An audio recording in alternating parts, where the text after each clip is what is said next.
सो once again welcome back traders. इस video में हम लोग डिस्कस करेंगे कुछ ब्रेकआउट स्टॉक्स जो मैंने आपके लिए कल के लिए एनालाइज कर रखे हैं, जो कि परफेक्ट हम लोग को स्विंग ट्रेडिंग अपॉर्चुनिटीज प्रोवाइड करने वाले हैं। और मैं सब की लेवल्स को ब्रेक डाउन करूंगा, पैटर्न्स को, और आप उसको कैसे अप्रोच करना है विद कॉन्फिडेंस। तो वीडियो को शुरू करते हैं बिना लेट किए।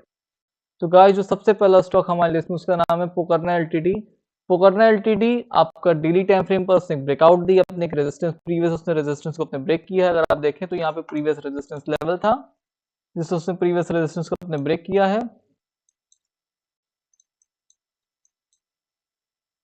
प्रीवियस रेजिस्टेंस को ब्रेक करने के बाद वापस उसने रीटेस्ट किया, और रीटेस्ट करने के बाद लास्ट ट्रेडिंग सेशन में उसने एक अच्छी सी बुलिश कैंडल से क्लोजिंग दी है।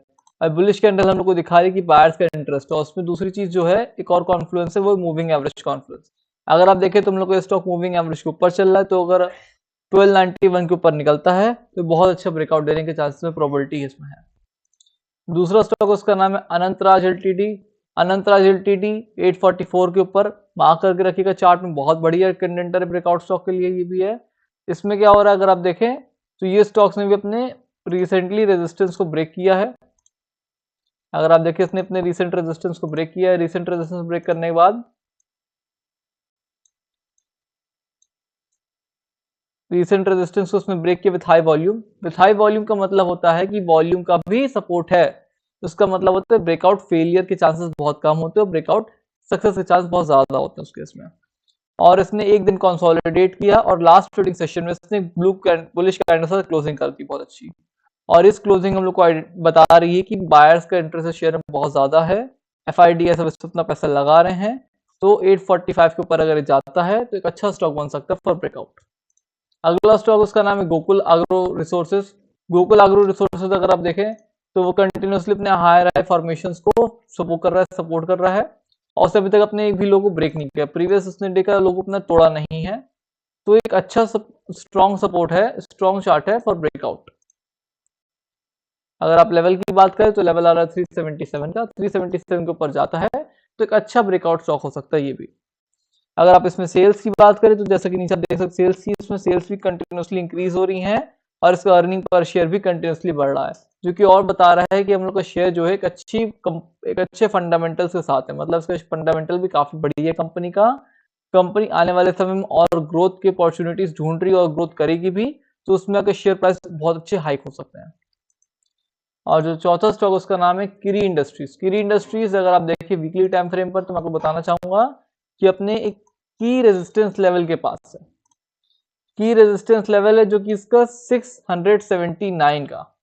वो अपने की रेजिस्टेंस लेवल कई बार टेस्ट कर चुका है और इस टाइम ब्रेकआउट करने के चांसेस में दिख रहे हैं। लेकिन गाइस, इसमें एक चीज का ध्यान रखिएगा, क्योंकि किरी इंडस्ट्रीज वन साइड मूव से ब्रेकआउट कर रहा है, तो चांसेस ये होते हैं कि मार्केट थोड़ा तो कंसोलिडेट कर सकती है और थोड़ा सा पुल बैक ले सकती है बिफोर फर्दर ब्रेकआउट। तो बस इस चीज का ख्याल रखिएगा और अपना स्ट्रिक्ट स्टॉप लॉस मेंटेन करिएगा। रिस्क टू रिवॉर्ड रेशियो अपना मेंटेन करके चलिएगा शेयर में। बात कर दीजिए लेवल की, तो लेवल है 692 का। 692 के ऊपर ये स्टॉक बहुत अच्छा मोमेंटम दिखा सकता है। ये स्टॉक कंसोलिडेट कर रहा है, लास्ट 3-4 डे से कंसोलिडेट कर रहा है और लास्ट ट्रेडिंग सेशन में उसने बुलिश कैंडल बना दी है और बियरिश कैंडल को उसने पूरा ऑलमोस्ट कवर कर लिया, जो कि इंडिकेट कर रहा है कि बायर्स है इसमें, सेलर्स नहीं है। मतलब मार्केट बायर सेलर्स को रहने ही नहीं दे रही स्टॉक्स में। इतना बढ़िया स्टॉक है कि मार्केट इसमें सेलर को रहने नहीं दे रही है। सेलर आए थे और बायर्स ने पूरा उसको इंगल्फ कर लिया, पूरा खत्म कर दिया सेलर को। तो अगर ये स्टॉक 692 के ऊपर निकलता है तो अच्छा कंटेंडर है फॉर ब्रेकआउट्स। और जो लास्ट स्टॉक है उसका नाम है स्टाइल एमिड एलटीडी। स्टाइल एमिड एलटीडी अगर आप देखें तो कंटिन्यूसली अपने ट्रेंड लाइन सपोर्ट से बाउंस बैक ले रहा है। अगर आप यहाँ पे देखें तो कंटिन्यूसली अपने ट्रेंड लाइन सपोर्ट से बाउंस बैक लेता जा रहा है हर बार। ट्रेंड लाइन सपोर्ट पे एक बार आया बाउंस, 2 बार आया बाउंस, तीसरी बार भी आया बाउंस। अगर मैं आपको उसको और अच्छे से बताऊं तो ये देखिए आप, ट्रेंड लाइन सपोर्ट से जब भी स्टॉक आ रहा है एक अच्छा सा बाउंस पैटर्न दिखा रहा है, बाउंस दिखा रहा है हमेशा हम लोग हर बार। तो चांसेस ये है कि आने वाले समय भी यहाँ से बाउंस अच्छा दिखाएगा। और अगर आप देखें तो रिसेंटली इसने ट्रेंड लाइन को सपोर्ट लिया, उसके बाद इसने अपने की रेजिस्टेंस लेवल जो कि था 2400 का, उसको ब्रेक किया, सस्टेन किया। ऊपर की इसकी सप्लाई जोन थी उसको उसने टेस्ट कर दिया। सप्लाई जोन जो की थी इसकी 2627 की सप्लाई जोन थी, उसने उसको टेस्ट कर दिया। टेस्ट करने के बाद कुछ दिन से कंसोलिडेट कर रहा था, या आप बोल सकते हैं शॉर्ट पुल बैक था, जिसका लेवल आकर निकल के आ रहा है 2575 का।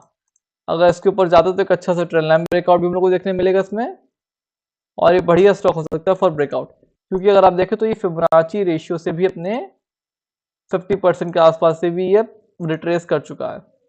फिबोनाची पे जैसे ही गया तो वहां पे आप देखिए फिबोनाची पे जाने वाला इसकी क्या वो थी, जैसे ही फिबोनाची रेशियो 50% पे गया, जिसको हम गोल्डन रेशियो बोलते हैं, वहां पे जाते ही मान इसने 3 दिन के अंदर अंदर एक अच्छा सा हम लोग मूव दिखा दी, बहुत बढ़िया सा।